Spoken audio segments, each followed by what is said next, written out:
So we have a responsibility to speak out on behalf of the environment. But it's a very difficult job because there are so many people who are up to mischief about these issues. In the United States, for example, over the past, since 2008, the number of people who think that climate scientists are debating whether or not climate change is happening has increased by about 12%. So almost half of Americans think that climate scientists disagree about whether or not climate change is happening. And I asked a friend of mine, Andrew Weaver, who's one of Canada's leading climate scientists, how many climate scientists would agree with that, and he said fairly close to zero. When the public is misinformed and doesn't think that a problem is a problem, then it's very difficult for leaders to lead. So I don't know what your reaction to that is, David. I mean, I know you speak out all the time about this, and sometimes very forcefully. Well, I would agree with Ty that we have the vote, and we can vote and on the basis of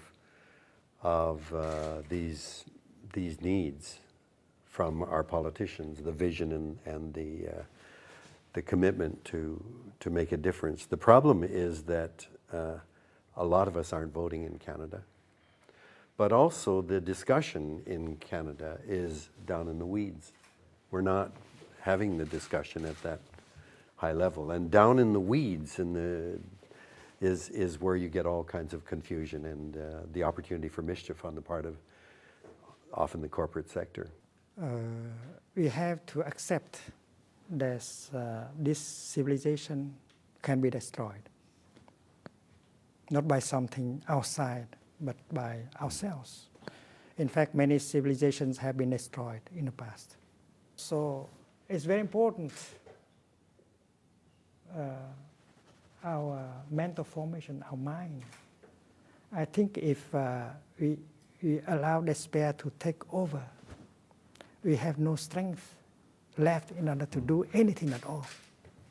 And that is why we should do anything that can prevent despair to happen, including meditation. So when we meditate on civilizations that have been destroyed in the past, and if we can accept, we may have peace and become a better worker for the environment. Because people who know what is happening, but allow it to happen and cannot do anything, there are so many of them. There's so many, because they have despair in them, and they try only to survive.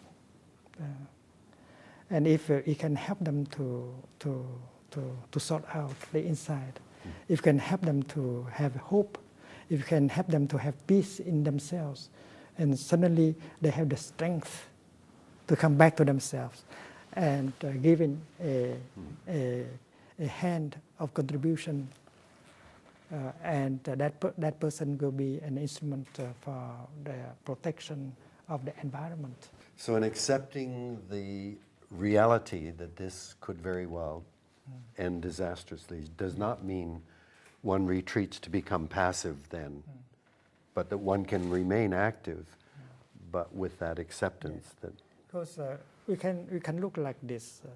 100 years, 200 years is nothing. If you talk about geological time, this civilization might be destroyed, and it may take 1 billion years more in order to have another civilization, and that already happened in the past. And we have to accept reality as it is, and acceptance like that can bring us peace. And with that kind of peace, we have force, and we can do, and you can reverse the situation. And meditation play a role. To meditate means to look deeply, and to look deeply, you get the insight. And with that insight, you are free from despair, anger,